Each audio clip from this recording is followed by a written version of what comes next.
Welcome to the show. Got a good one here for you on this weekend. We are talking about 5 big-time breakouts. Players that are, some of them are slightly under the radar or amazing value and have massive upside. They could really break out. They're sneaky. They're really sneaky. You call them sleepers, but I call them breakouts because they're due for a massive breakout this year. So I'm excited to dive into it. Now, I want to tell you that typically when I did episodes, I would only focus on players that I would draft, but I'm putting in players here that even though I particularly wouldn't draft, they're still set up for a breakout. Does that make sense? So I've got 2 players here that aren't in 16 rounds, but have massive upside, and I'm just aware of it. And if they do break out, so be it. I just personally won't be drafting them. Now, there is a couple on here that I absolutely love and I will draft. So I'm excited to dive into these 5 players with you guys here today on the Sunday. If you are new to the channel, make sure you guys do hit the subscribe button. It takes a fraction of a second to just hit subscribe and turn on the bell. I'm going to be doing lives, best ball, everything starting in June, mock drafts, so you guys can take part and be interactive with me. And hit the thumbs up. It takes a second to hit the thumbs up. It's really helpful for the channel. It means a lot, guys. I do this for a living. I'm an independent. It really helps the channel, and it gets the algorithm going so more eyeballs can see the brand, and it helps the channel. That's pretty much it. So it takes a fraction of a second. So hit the thumbs up and comment below. Let me know about a breakout that you guys feel will really shine and take off this year for Fantasy Football 2025. I'm excited to dive in, guys. I don't waste too much time here. I want to just jump right into it with the first guy. Now, you can say, well, he kind of broke out last year, but I'm talking Bo Nix. Let's talk a little bit about Bo Nix. I got some notes here on him, and we got to have a deep dive discussion on these guys because you guys, this is fantasy football. You want to make executive decisions. You want the proper information. You want the facts. You want the analytics. You want to get the all the information before you make an executive decision. But I will tell you, I do like Bo Nix. Now, in my big buy-in league, the 2K buy-in league, that league right now, which you guys probably heard, I'm actually talking about it a lot. In that league, I actually got him as my backup quarterback, which is pretty phenomenal. And I like that. I got him, believe it or not, like the 10th round. I'm like, Bo Nix is sitting there in the 10th round in this particular league. And I'm like, I'm grabbing him. And QBs were really, really weighted on. I think one guy ended up getting his first quarterback around 11 or 12, and it was Dak Prescott. So quarterbacks, there's a ton of depth at that position, but I still like anchoring it with Josh Allen and then getting a backup. So those are my quarterbacks this year in this particular league. I'm all in on Josh Allen and Bo Nix. And make sure they don't have the same bye week if you guys are getting 2 quarterbacks, okay? So let's talk a little bit about Bo Nix here. Sitting as QB9, which is really good. So in a typical league, 12-person, 1 quarterback league, he's going to fall to rounds 6 to 7. The reason he probably fell in my league, it's the tight end premium. So a lot of tight ends got worked in and got drafted earlier. So that's kind of probably what happened there. But, and the league in general was just going heavy wide receiver in this experts league, not even experts league, but this high money league, because a lot of people in there just don't know what they're doing. But even experts don't know what they're doing for that matter. But that's a whole other topic. But Bo Nix finished 7th last year, 29 touchdowns to 12 interceptions.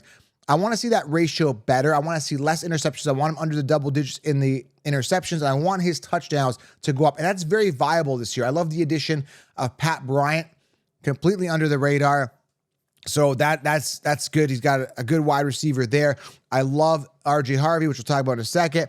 But here's the thing, right? A lot of people kind of sleeping on him, and you're saying, well, no, he's still a top 10 quarterback, Joe. He's like, what, QB9, right? They're not sleeping on him. Well, kind of, because the only real separator between him and Josh Allen is the touchdowns, right? Josh Allen was higher in touchdowns. I think he had like 12-something rushing. Bo Nix only had 4. And could that get higher this year? Maybe it goes lower. I mean, with RJ Harvey near the goal line, who knows, right? But the 4 touchdowns, and the thing is this, right? He is actually cheaper than Kyler Murray, Baker Mayfield, and Burrow. And I think he's better than all of them.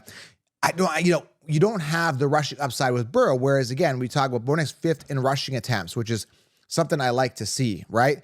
And 8th in rushing yards amongst quarterbacks. That's huge. So he's got a lot more upside. He's going to be more comfortable in the offense, and they made some improvements. So I am really excited about Bo Nix this year. I think he's great value, and he's due for, even though he kind of had a mini breakout last year, I think he gets broken out to the point where he's like a top quarterback. Like, he's highly touted. He's in the conversation with the Allens and the Hurts of the world and Lamar Jackson. That's what I'm feeling about him, and that's why I'm excited. So that's what I mean breakout. I mean breakout to like the mainstream. He's kind of like low tier, QB1B or QB2 kind of format. Anyway, that's what I think about. I think there's more ceiling to be had. All right, next guy, let's stick on the Broncos here. I've talked about him in a lot of videos. Major breakout incoming is RJ Harvey. I got some good news and bad news for him. Let's talk about the bad news first, get that out of the way. There's talk at the time of this recording, as I sip through my pre-workout drink here. I'm getting ready for a workout. So the bad news is there's talk and rumor that Travis Etienne might end up on the Broncos. I just heard this yesterday. Time this recording, hopefully this doesn't happen. Or if you're listening to this, as we get into the summer, wherever this video comes up on your feed, I'm hoping Travis Etienne doesn't end up there. And even if he does, I still think RJ Harvey is the workhorse. It'd be crazy to run Etienne. He's not anywhere near the level, looks-wise, that RJ Harvey has. 4.4 speed, amazing cutting ability, explosive, and he's young, he's hungry. Currently, his ADP is 83, which is around 6 to 7. But I will tell you, in this money league, this big money high-stakes league, if I didn't get him in round 4, he wasn't coming off. That being said, he is my RB3. So as you can tell, guys, I go RB heavy early still, regardless that there's value at running backs. Now, I talked about this in my Instagram, and I did a bunch of shorts here on YouTube as well. Now, when players in your league mates go wide receiver, right? I tend to punish them by getting these running backs in rounds 4, 5, and 6, or even earlier, because what they're planning on doing, the guys that are going wide receiver heavy in the first 2 rounds, or if they get 0 RB, what they're going to do is they're going to try to get guys like RJ Harvey from you. You can't let that happen. Take them off the board. Make these guys suffer. If they chose wide receiver, let them live with that decision, because I will not give up RJ Harvey in round 4 or 5 if he's available there, okay? And look for his ADP to go up, and I'm hoping Travis Etienne does not go there. Again, the good news is workhorse capable, outstanding talent, and in a great position to succeed. I'm super excited about RJ Harvey this year. Again, there's going to be a bit of a buzzkill, though, if Etienne ends up there, because he's going to get some volume regardless. You can't bring someone in like that who is essentially a starter and have him sit on the bench. That's the same type of scenario going on right now with the Steelers. You just can't, sit Najee. As much as I want Najee to sit, it just won't happen. So that's kind of an issue there, and I don't want that issue to happen in Denver, because right now, man, it looks really good for RJ Harvey. Knock on wood. All right, next guy here I won't be drafting. I talked about it prior to the show. Some of these guys I won't be drafting, but he's worth some attention for sure. It's Caleb Williams. He drafted Luther Burden. They got Rome Odunze, who's going to take a step up this year.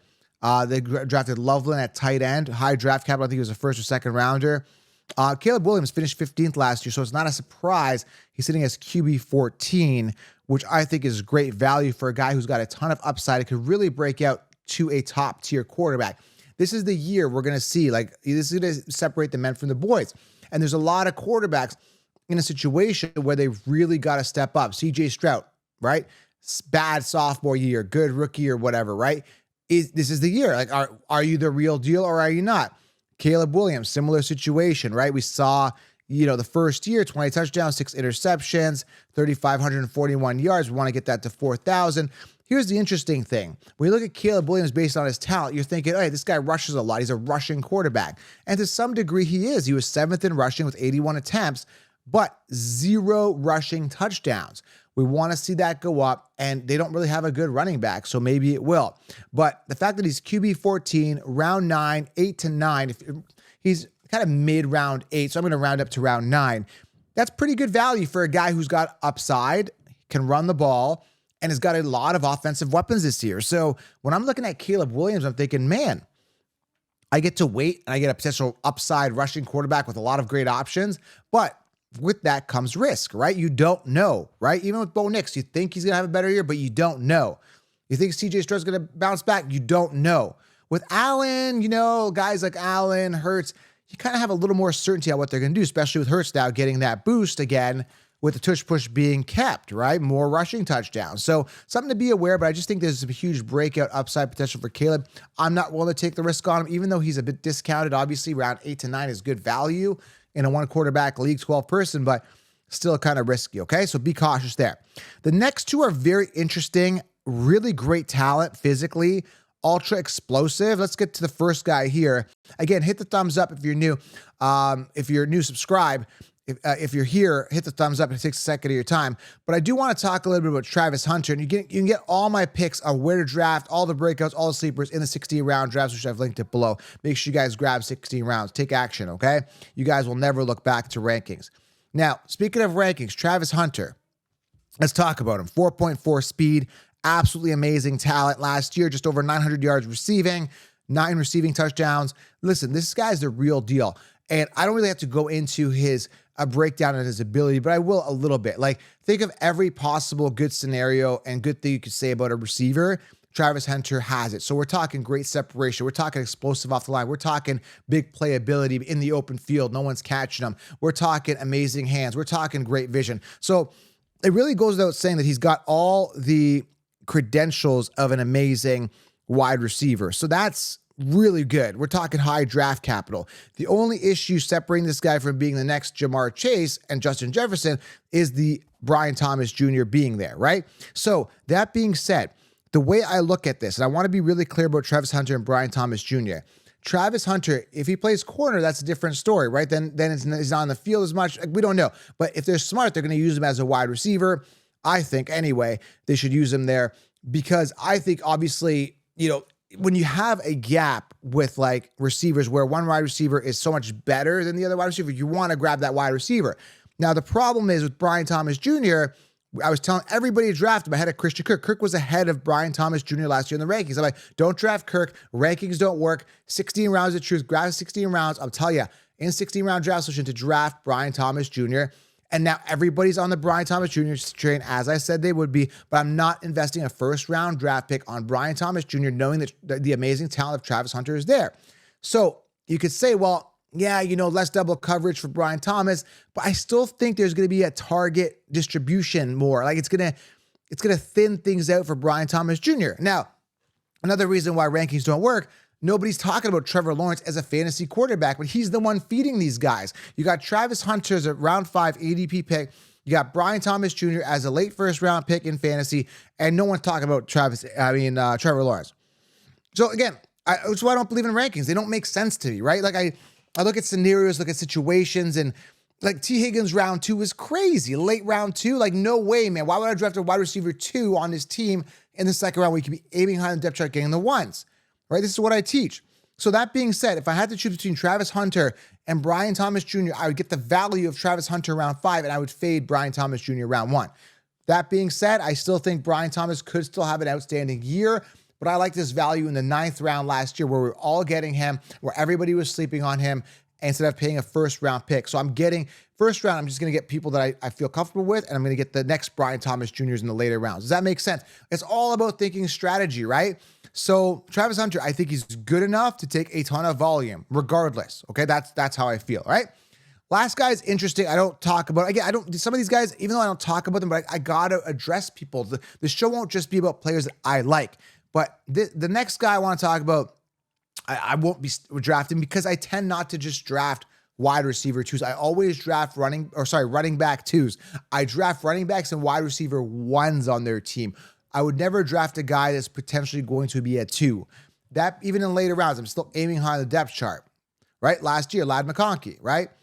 I was just getting him later, and I was just like, oh, that's the wide receiver 1 on his team. So I'm always looking for the guy on the top of the pecking order, right? But I got to talk about Jalen right here as a big-time breakout. There's a couple of reasons why this guy's going to break out this year, right? First and foremost, let's not forget, he had a 4.38 speed. This guy was a top running back prospect coming out of the draft last year. Now, he was a 4th-round pick. Chain was a 3rd-round pick the year before. So both medium draft capital. It's not like one was drafted with like much higher draft capital than the other. Chain 203 attempts last year. The interesting with Wright last year, he only had 68 attempts, 5'10", 210 pounds, prototypical running back, only averaged 3.7 yards per carry when he was on the field. But I've been watching videos on this guy, and he looks ripped. He looks chiseled. He's an amazing specimen of a running back, right? So here's the thing. I did some math. Mostert has now been shipped off to Vegas where he's going to sit on the bench for Gentry to run, and that's cool. But when you look at it, that frees up over 80-plus attempts that Mostert had last year. I think he had like 3 or 4 touchdowns.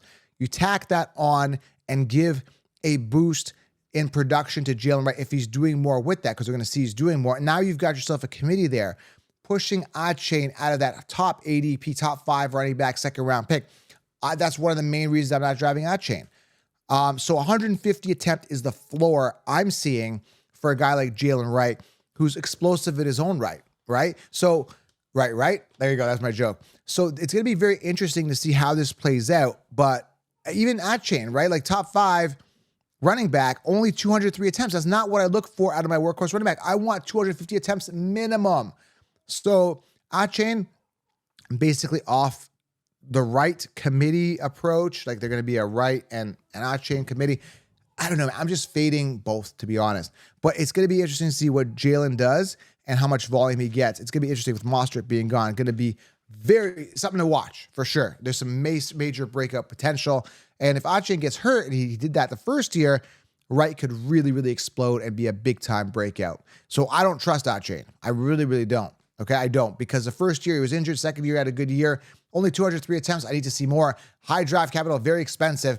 And Wright, by the way, is like round 12 ADP, to put it in perspective, if you compare the two. So, yeah, definitely uptick for Jalen Wright this year. Look out. There could be something there, but I'm not overly excited. All right, so there's a 5 breakouts for you, upside ceiling players. Some I'm drafting, some I'm not. Let me know what you guys think. Will you draft these guys? Let me know, and make sure you grab the 16-round draft solution. Hope you guys have an outstanding Sunday. I'm going to get my workout going. We'll talk soon. Have a good day.